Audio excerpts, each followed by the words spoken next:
Good evening.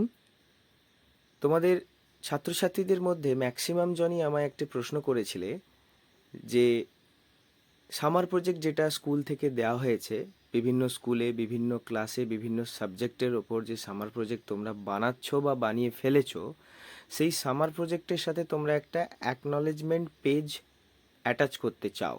তো এবং করতে হবে যদিও। তো সেক্ষেত্রে তোমরা কি লিখবে, কিভাবে লিখবে সেই বিষয়ে একটা কোয়ারিজ তোমাদের ছিল। তো সেই কারণের জন্যই আজকে আমার এই ভিডিওটা করে দেওয়া তোমাদের জন্য। এখানে আমি একটি স্পেসিমেন বানিয়ে দিয়েছি অ্যাকনলেজমেন্টের ওপর।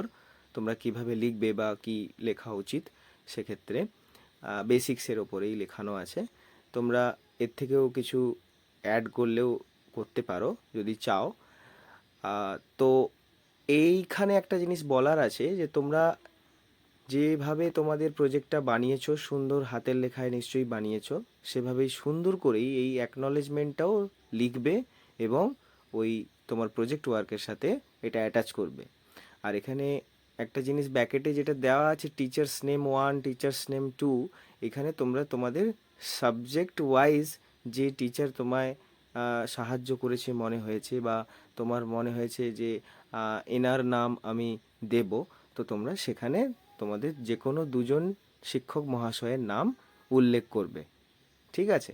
তো এবার তোমরা এটা পজ করে তুলে নাও খাতায়।